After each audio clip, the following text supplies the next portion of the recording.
तो अभी जस्ट मैं दे के आया हूँ आईपीएस क्लर्क प्री का एग्जाम, जो कि था मेरा 5 अक्टूबर को थर्ड शिफ्ट के अंदर 1 बजे का रिपोर्टिंग टाइम था। एंड ओवरऑल लाइक एग्जाम का अपना लेवल क्या था और मेरी क्या परफॉर्मेंस है, मेरे कितने अटेम्प्ट्स वगैरह रही सेक्शन वाइज, तो सब कुछ मैं तुम लोगों को इस वीडियो में बताने वाला हूँ। ओवरऑल तुम लोगों को भाई मैं अपना एग्जाम का एनालिसिस देने वाला हूँ, जो कि मैं दे के आया हूँ अभी।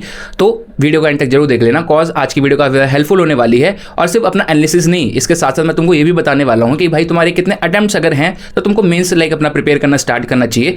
तो सब कुछ तुमको पता चल जाने वाला है, तो इसीलिए वीडियो को लाइक कर दो, चैनल पे नए हो तो सब्सक्राइब कर दो। तो चलो फिर स्टार्ट करते हैं। तो सबसे पहले बात करें भैया एग्जाम के एक्सपीरियंस की, तो सेंटर इतनी घटिया जगह दिया था, मतलब वन ऑफ द वर्स्ट बोला जाए जो एक्सपीरियंस था वो ऐसा था। भाई दिल्ली का ऐसा छठा कोना था जिधर मतलब बेकार सा माहौल, अजीब सा माहौल, जिसकी रोडें टूटी पड़ी हैं, उधर नालियां बह रही हैं, उसी में कोई अजीब सा स्कूल था, उसके अंदर अपना सेंटर दे रखा था। और वो भी इतनी घटिया मिसमैनेजमेंट। वहां पे यार जो ये शीट्स वगैरह होती है, हम जो शीट्स यूज करते हैं रफ शीट्स, उसमें भी कंजूसी कर रहे हैं। सिर्फ 3 शीट दी मेरे को, मैंने कहा यार और दे दो एटलीस्ट, लाइक 4 तो लगती है, घर पे भी हम मॉक्स वगैरह देते हैं। वो मान ही नहीं रहे, फिर बड़ी मुश्किल से लाइक जब मैंने क्वांट्स खत्म करा, फिर इंग्लिश का सेक्शन जब मेरा आया तब शीट्स वगैरह दी गई। और मतलब क्या बोला जाए, इतना बेकार। और भैया आईपीएस क्या कर रहे हो यार, पैसे तो तुम अच्छे खासे ले रहे हो, तुम ऐसे मतलब इतनी घटिया जगह तुम सेंटर वगैरह दे देते हो। एनीवेज अब बात करें लाइक ओवरऑल एनालिसिस की, तो सबसे पहले जैसे ही खुलता है अपना क्वांट्स का सेक्शन, और ये तो एक्सपेक्टेड था, अब मतलब सरप्राइज नहीं मिला, कॉज सेकंड डे में एग्जाम था। तो क्वांट्स के अंदर मैं सबसे पहले भैया ढूंढे मैंने अपने लाइक स्पीड मैथ्स के क्वेश्चन, जिसमें थे सिंप्लीफिकेशन। 11 क्वेश्चन से एग्जैक्ट मेरे को याद है, 11 क्वेश्चन मैंने सिंप्लीफिकेशन के करे। फिर 2 थी wrong number series. Wrong number series का पैटर्न था, वो मेरे को वहां पे हिट नहीं करा भैया, एग्जाम के बाद में समझ आया कि भाई ये पैटर्न था उसका। एनीवेज रॉन्ग नंबर सीरीज हमारी छूट गई। तो सबसे पहले मैंने 11 सिंप्लीफिकेशन के क्वेश्चन करे, रॉन्ग नंबर सीरीज ट्राई करा, लेकिन वहां पे समझ नहीं आया, तो मैंने उसको टाइम वेस्ट नहीं करा, छोड़ दिया। और मैं तुम लोग को बताता भी हूँ कि भैया रॉन्ग नंबर सीरीज लास्ट में करो, ज्यादा अच्छा रहता है। तो मैं तो छोड़ दिया था। फिर उसके बाद मैं सीधा मूव ऑन करा डीआई पे, और मेरे यहाँ पे 2 डीआई आई थी मेरे को याद है। और 2 डीआई मतलब बहुत ईजी थी, इतना कुछ खास नहीं था, और तुमको कुछ एक्स्ट्रा लिखने का नहीं था। एक तो सिंपली तुमको दे रखा था लाइक टेबल बेस्ड थी, और एक बार ग्राफ बेस्ड थी, और उस पर भी लाइक ए बी का कुछ डेटा था और 2 ईयर का था। तो मतलब सिंपल था और इजिली था, मतलब कुछ ऐसा कैलकुलेटिव भी नहीं था, आराम से हो जाता। फिर उसके बाद में मैंने अरिथमेटिक पे अटैक करे थे, और अरिथमेटिक के भी मेरे ऑलमोस्ट क्वेश्चन सॉल्व हो गए थे। लाइक एक क्वेश्चन में मार्क करा था, लेकिन वो टाइम वहाँ पे अप हो गया, तो वो सेव नहीं हुआ था, जिसके चक्कर में उधर से एक मार्क नहीं हुआ। तो ओवरऑल जो मेरे क्वांट्स के अटेम्प्ट्स रहे वो भैया 31 अटेम्प्ट्स रहे, और मेरे 4 क्वेश्चन छूट गए, 2 तो अपने रॉन्ग नंबर सीरीज के और 2 अरिथमेटिक वाले। एक तो सॉल्व नहीं करा था और एक जो सॉल्व हो गया था जो मार्क नहीं कर पाया था। तो ये रहा मेरे क्वांट्स के अटेम्प्ट्स। फिर उसके बाद में खुलता है अपना इंग्लिश का सेक्शन, और इंग्लिश के अंदर मतलब अच्छी लेवल की इंग्लिश आई थी, ऐसा नहीं था कि बिल्कुल हलवा थी। जैसे हमारे लाइक मॉक वगैरह में मैंने वो ऑलीवुड का लाइव मॉक था, तो उस लेवल की इंग्लिश नहीं थी, मतलब थोड़ी अच्छी लेवल की थी। आरसी में थोड़ा ये ज़्यादा लाइक एमसीएस कर रहे हैं, और आरसी वगैरह थोड़ा बढ़िया लेवल की दे रहे हैं। उसमें जब तक तुम पढ़ोगे नहीं प्रॉपर तब तक आंसर नहीं आएगा। ऐसा नहीं है कि मतलब वर्डिंग्स वगैरह बहुत ज़्यादा टफ है, बस तुमको भाई थॉरली रीड करना पड़ेगा। और आरसी जो था वो हैंडीक्राफ्ट वगैरह पे बेस्ड था। उसके अंदर मतलब कुछ ऐसा दे रखा था कि लाइक एक गाँव सा एरिया है, फॉरेस्ट वाला एरिया, उसके अंदर पाइन ट्री का मतलब कुछ था, पाइन ट्री की वजह से आग लग गई। फिर कोई औरत आई, उसने मतलब कुछ लाइक अपना इंटर्नशिप वगैरह कुछ करी थी, वो आई, उसने देखा कि हाँ इससे बिजनेस हो सकता है, तो उन पाइन ट्रीज का वो हैंडीक्राफ्ट में लाइक बिजनेस अपना करती है, और उसने काफी सारी एम्प्लॉयमेंट दे दी वहाँ की जो औरतें थी उनको। तो ऐसा करके कुछ लाइक अपनी आरसी थी, उसमें अगर भाई हम थॉरली रीड करते तो हमारे आंसर वगैरह आ जाते। तो उसमें मेरे ख्याल से 5 या 7 अपने क्वेश्चन थे जो कि आरसी बेस्ड थे, और 2-3 थे अपने वोकैबुलरी के क्वेश्चन। और वोकैबुलरी के क्वेश्चन थोड़ा सा मैं मतलब कंफ्यूज हो गया था, थे तो बहुत इजी लेवल के। और एक जो सबसे लास्ट में मैं कंफ्यूज पड़ा था वो था हीड। अब हीड का मैंने रिमार्क मार्क करा था, और मतलब सही निकला। और मेरे पे देखो 5 मिनट का पूरा टाइम बचा था। इंग्लिश को मैंने एक बार पूरा कर भी लिया, उसको एक बार एनालाइज भी कर लिया, जो लाइक मैं मार्क फॉर रिव्यू करता हूँ फिर लास्ट में देखता हूँ, वो भी मैंने कर लिया। और 5 मिनट में बैठ रखा हूँ उस क्वेश्चन को लेकर, भैया इसका क्या आंसर होगा। मैं यू गेम खेल रहा हूँ, उसमें ये हो सकता है, ये हो सकता है, ये हो सकता है, मतलब ऐसा नहीं था। 2 अपने ऑप्शन के अंदर मैं कंफ्यूज था, बट एट लास्ट मैंने रिमार्क पे ही मार्क करा था, और वो लाइक सही निकला। मैंने आसपास से कंफर्म कर लिया था। तो उसके बाद में फिर अपने लाइक कुछ फिलर्स के क्वेश्चन थे। एक आया था सिर्फ फ्रेज अपना रिप्लेसमेंट का, और बाकी आए थे अपने इंटरचेंज वर्ड्स के 2-3 क्वेश्चन वो थे। और फिर अपने 3 थे शायद एरर के क्वेश्चन, और एरर वाले लाइक 5 सेंटेंस के थे, तुमको बताना था कि करेक्ट कौन सा है। तो एक का आंसर तो ऑल ऑफ द अबव था, और 2 के मतलब ऐसे ही थे, उसी में ऑप्शन में से थे, मेरे को एग्जैक्टली याद नहीं है। एंड उसके बाद में फिर अपना एक पैराजंबल भी आया था। तो ओवरऑल देखा जाए तो सब कुछ भाई मेरी शिफ्ट में भर दिया था। तो पैराजंबल का मैं सीक्वेंस लिख के लाया हूँ, मैंने एडमिट कार्ड पे लिख लिया था। अब इसके लिए बड़ा बवाल हुआ था, और उसका सीक्वेंस था BEACD। ये लाइक बाकालावा मतलब जो होता है टर्किश एक डेजर्ट होती है, उस पर बेस्ड था। और उसमें दे रखा था कि यूएस में किसी दुकान के बाहर में लाइक भीड़ लग रखी है, तो उसमें सब मिल रहे हैं, अरेबिक बोल रहे हैं, लेकिन भाई यूएस है, यूएस के अंदर अरेबिक कैसे बोल रहे हैं, तो क्या क्या सीन था वो इमिग्रेंट वगैरह का। तो ऐसे ही कुछ था इसकी स्टोरी, और यही था हमारा लाइक सीक्वेंस BEACD। और मतलब प्रॉपर हो गया था। इंग्लिश लाइक ईजी थी, कुछ इतना दिक्कत नहीं पड़ी, आराम से हो गया था। और जो ये मैंने लिखे थे एडमिट कार्ड पे लाइक मैंने सारे लिखे हैं, पजल वगैरह सब कुछ लिखे हैं, अभी मैं आगे बताता हूँ। तो इसके लिए भाई मतलब बोल रही ये क्यों करा, ये क्यों करा। मैंने कहा मेरी इच्छा है भाई, मैं लिख रहा हूँ, और तुमको इससे क्या है, मैं चीटिंग थोड़ी ना करो बैठ के यहाँ पे, जबकि एग्जाम वगैरह सब सबमिट हो गया था। और भाई मतलब दिमाग खराब कर दिया था, ओवरऑल पूरा एक्सपीरियंस खराब हो गया था, but still any how manage हो गया, और एग्जाम हमारा अच्छा गया।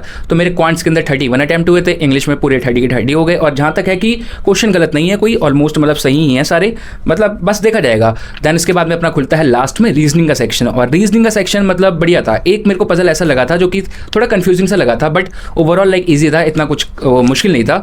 तो सबसे पहले जैसे कि मैं रीजनिंग में भी अपना हिट करता हूँ भैया, मिसलेनियस वाले क्वेश्चन। तो मिसलेनियस में मैं गया, सिलॉक के क्वेश्चन थे और इनइक्वालिटी नहीं था, शायद उधर इनइक्वालिटी नहीं था, सिलॉक के क्वेश्चन से अपने सिलॉक के मैंने निपटाए। फिर उसके बाद में मैंने वो वाला क्वेश्चन करा था 1 नंबर का था, जो लाइक नंबर होता है उसके अंदर तुमको ऑड में -2 करना होता है और इवन में +1 करके ऐसे करके, और फिर देखना होता है कौन सा रिपीट हो रहा कौन सा नहीं हो रहा, तो वो कर दिया था मैंने।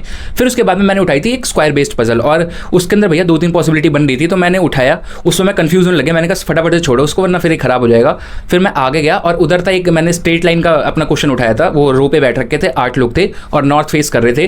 तो उसका मेरा जो आंसर बना था वो था भैया BAQPDRSC। ये मतलब मैंने बना था, मैं लिख के भी लाया हूँ, मेरे पे मतलब लास्ट में टाइम बच गया था तो मस्त लिख लिया था। तो इसका दोबारा सीक्वेंस बता दूं, BAQPDRSC यही था, मतलब अपना बना था और नॉर्थ फेस कर रहे थे। फिर उसके बाद में एक ऑर्डर एंड रैंकिंग का क्वेश्चन था, वो मैंने उठाया और उसके अंदर भैया 2 पॉसिबिलिटी दे रखी थी। तो उसका जो मतलब मेरा बना वो था EDBCAF, यही बना था ऑर्डर। और इसका फिर अपने 2-3 क्वेश्चन बेस्ड थे, इस पर सॉल्व हो गए। फिर इसके बाद में एक अनसर्टेन नंबर का क्वेश्चन था, वो भी रो में बैठ रखे थे, तो उनको उठाया और उसमें भी 2-3 पॉसिबिलिटी लग गई थी, बट वो भी बन गया। और इसका जो सीक्वेंस बना था वो एक तो थे ये 13 नंबर, मतलब 13 लोग बैठ रखे थे एक ही रो में, और जो सीक्वेंस बना इसका BSDFCKP, ये मेरा सीक्वेंस बना था। और मेरे ख्याल से मैच तो हो जाएगा क्योंकि आंसर भी सारे मैच हो गए थे। फिर लास्ट में जो स्क्वायर बेस्ड पजल थी जिस पे मैं कंफ्यूज हुआ था, उस पर मैंने दोबारा हिट करा, उसमें थोड़ा सा टाइम लगा, बट एट लास्ट वो भी बन गई हमारी, जिसका सीक्वेंस बना UJVKMTLW, ये था स्क्वायर बेस्ड का। और मतलब तुम लोग मैच कर लेना जिसको भाई कंफ्यूजन होगी। तो ओवरऑल 4 पजल थी, 4 पजल सॉल्व हो गई और बाकी मिसलेनियस सॉल्व हो गए। लेकिन इन सब के चक्कर में लास्ट में मेरे पे टाइम नहीं बचा, तो मेरा छूट गया एक डायरेक्शन डिस्टेंस का क्वेश्चन, और एक छूट गया लाइक मेरा पेयरिंग का था, जो पेयरिंग वाला होता है बैकवर्ड फॉरवर्ड, तो उसका वर्ड था स्पिरिटेड करके था, तो वो बन गया था, मेरे को मार्क करना था, बट मैंने मार्क भी कर दिया था, वो सेव नहीं हुआ मेरा। वो 1 सेकंड में होता है वो, फिर उसमें क्या कहता है वो अजीब सा लैग सा करा और वो सेव नहीं हुआ। तो एक क्वेश्चन होता है मेरा छूट गया और एक क्वांट से छूट गया। तो ओवरऑल रीजनिंग के अंदर मैंने 30 अटैम्प्ट करे, और अगर ओवरऑल बात करें तीनों सेक्शन का मिला के तो 91 अटैम्प्ट हुए, और 2 क्वेश्चन मेरे छूट गए थे जो कि मार्क हो जाते, तो 93 अपने अटैम्प्ट हो जाते। एनीवेज यही थे अपने ओवरऑल अटैम्प्ट, क्वांट्स के अंदर 31 क्वेश्चंस, इंग्लिश के अंदर 30 क्वेश्चंस और रीजनिंग के अंदर 30 क्वेश्चंस, मतलब 91 क्वेश्चंस हमने कर दिए। और देखो मेरे को ये जो अपना पेपर का लेवल था ये कहीं ना कहीं पिछली बार का जो IBPS क्लर्क था उससे थोड़ा सा ऊपर लगा, क्योंकि एक तो RC के अंदर इसमें थोड़ा सा ज़्यादा मतलब चीज़ें काम कर रहे हैं, थोड़ी अच्छी लेवल के RC दे रहे हैं, और क्वांट्स के अंदर भी थोड़ा क्वेश्चन का लेवल अच्छे साइड था। ऐसा होता है ना कि वो IBPS क्लर्क लेवल जो एक स्टैंडर्ड साइड था उससे कहीं ना कहीं हल्का सा ऊपर था। अब हो सकता है मेरी शिफ्ट में ही ऐसा रहो या फिर मतलब हर शिफ्ट को इंक्रीज कर रहे हो, बट ऐसा नहीं था कि मतलब बहुत ज़्यादा हार्ड था, डुएबल था, जिसकी ठीक ठाक प्रैक्टिस थी, आराम से 85+ सबने कर ही दिए होंगे। देन फिर अब अगर बात करें कि भैया किनको अपना मेंस के लिए प्रिपेयर करना है, किनको अभी भी लाइक प्री पे काम करना है, ये जस्ट मैं एक एजम्पशन दे रहा हूँ। तो अगर तुमको लग रहा है कि जो तुम्हारे स्टेट की लास्ट ईयर की कट ऑफ थी, जैसे कि मैं दिल्ली से हूँ और जो मेरी जनरल की लास्ट ईयर की कट ऑफ 80.5 थी, अब मेरे को ये है कि भाई वो कट ऑफ मैं क्लियर कर लूँगा, उससे ज़्यादा ही मैं स्कोर करूँगा, तो मैं बस अपना मेंस के लिए प्रिपेयर करूँगा। बट मतलब अगर तुमको लग रहा है कि कहीं ना कहीं वो रह जाएगा और तुमको भी देखो अंदर से पता चल जाता है कि हाँ मेरा पेपर अच्छा नहीं गया, तो अभी भी मेंस करो, ऐसा नहीं मेंस बिल्कुल नहीं करना, बट अपने प्री के लाइक जो वीक एरिया है उन पर भी काम करो। तो ये चीज़ भाई मैं रिकमेंड करूँगा। अब डिपेंड्स ऑन यू तुमको कैसे करना है। और कहीं ना कहीं इस बार की कट ऑफ मेरे को लग रहा है कि भाई कमी जाने वाली है या फिर लास्ट ईयर के आसपास रहने वाली है, कॉज वैकेंसीज भी कहीं ना कहीं लास्ट ईयर से ज़्यादा ही हैं, और लास्ट में भी भैया 1700 वैकेंसीज बढ़ी थी। तो फिर देखते हैं, बाकी जो होगा होप फॉर द बेस्ट। तो फिर इस वीडियो को यहीं तक रखते हैं। So that's it for this video and I hope so कि तुम लोगों को आज की वीडियो अच्छी और हेल्पफुल लगी हो, और जरा सी भी अच्छी लगी हो तो प्लीज़ यार वीडियो को लाइक जरूर कर देना। चैनल पे नए हो तो फटाफट चैनल को सब्सक्राइब कर दो, कॉज रेगुलर चैनल पे ऐसे tips regarding videos, strategy regarding videos और स्टडी ब्लॉग्स आते रहते हैं। एंड इवन लाइक मैं वीडियो प्लान कर रहा हूँ IBPS क्लर्क मेंस को कैसे प्रिपेयर करना है, तो वो भी जल्दी लाइक लाइव हो जाएगी वीडियो, तुम लोगों को सामने आ जाएगी, तो तुम